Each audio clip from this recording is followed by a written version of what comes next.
Vous savez, la dernière fois qu'on s'est quitté, je posais une question. C'est quoi l'ego? C'est une question que je me pose souvent. Et en même temps, quand je lui dis t'es qui toi, il me répond je suis toi. Ouais, c'est pas une question, une réponse qui me convient toujours. Alors vous voyez, j'ai repris mon bâton de pèlerin. Et puis cette route, vous voyez, c'est une route qu'il faut faire seul. Ça peut paraître un peu triste parfois, mais c'est nécessaire parce qu'il n'y a pas une plus belle rencontre que la rencontre avec soi-même pour pouvoir après rencontrer les autres. Et parfois, vous voyez, on se trouve face à une barrière. Je sais pas si vous la voyez bien, ma barrière. Et souvent, on se demande qu'est-ce qu'il y a de l'autre côté. Et est-ce que je dois la franchir ou pas? Et parfois, on la franchit et parfois, on la franchit pas parce qu'il y a des petits chemins de traverse à prendre. Voilà. Alors écoutez, moi, je vais la franchir. Et puis, on va bien voir ce qu'on trouve de l'autre côté. Allez, ça marche. C'est parti. Ah, un panneau. Alors, voyons voir. Chemin de larmes, 100 mètres à gauche. Ouais, bon, c'est déjà pas toujours très drôle. On va pas faire exprès de prendre ce chemin-là. On va prendre un chemin un peu plus bienveillant et joyeux. Je rentre dans une forêt magnifique, tellement belle. Il paraît que c'est le domaine des fées. Alors là, je suis sûre que nous allons avoir des révélations sur ce secret de l'ego. C'est absolument grandiose. Je n'ai pas entendu le message des fées. Je reprends donc ma route. Oh, regardez comme ce chemin est magnifique. Alors vous savez, ego, ça veut dire je.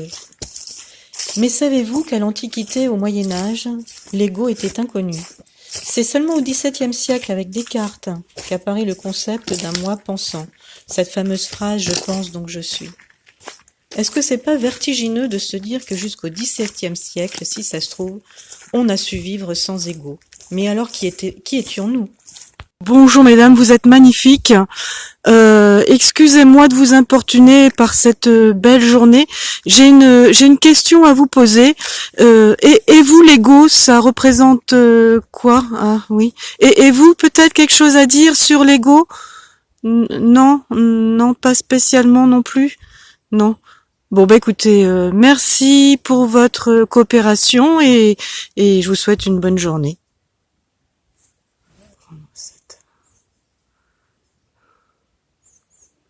Première interview plutôt chou blanc. En même temps, si même nous, jusqu'au XVIIe siècle, nous n'avions pas d'ego, d'où est-ce qu'il sort d'ailleurs celui-là subitement? Est-ce que les animaux en auraient un?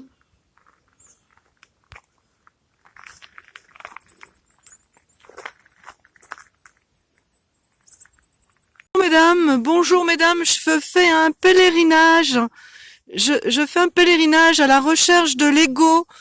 Est-ce que l'une de vous serait intéressée par ce sujet et pourrait m'en dire un mot? Je sais que je perturbe votre petit déjeuner, mais non, non, vous là-bas, non, carrément, non, non plus. Merci de votre écoute en tous les cas. Bon, bonne journée. Voilà encore un ami de l'homme. Mais peut-être qu'il a une réponse très efficace sur ma question. Bon alors, bonjour monsieur le cheval. J'ai une super question à vous poser. Ah ben non, vous cachez pas. L'ego, pour vous, c'est quoi? Oh, formidable, je le crois pas. Un lion. Oh bah là c'est magnifique, le roi de la forêt. S'il a pas une réponse sur cette question de l'ego, ça serait quand même bizarre. Alors, monsieur le lion, qu'en pensez-vous? L'ego, pour vous, c'est quoi? Oui, le sentiment que vous restez de marbre à ma question. Bon tant pis, merci.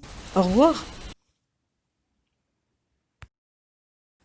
Alors, comme conclusion à cette magnifique randonnée dans cette nature propice à la méditation, que puis-je proposer comme conclusion? Les animaux ont-ils un ego ou n'en ont-ils pas? De toute évidence, ils sont peut-être heureux, quand même. Le concept de l'ego, il a émergé vers le XVIIe siècle, mais avant, les hommes vivaient sans et pouvaient être heureux quand même, je suppose. Il a émergé forcément d'un cerveau humain, mais aujourd'hui, il est tellement acquis comme réel que l'on pense que le bonheur n'est possible qu'en travaillant sur lui ou en le développant. Moi, il y a quelque chose qui me fait froid dans le dos à cette idée. Penser que toutes ces techniques de soins ou de développement personnel basent la recherche du bien-être et du bonheur sur un concept ou un ego qui n'existe peut-être même pas. Alors, ça y est, je lui ai reposé cette question. Ego, où es-tu? Que fais-tu et m'entends-tu? Et là, enfin, il m'a répondu. Et il m'a dit, je ne suis rien, je ne fais rien. C'est ton esprit qui fait tout.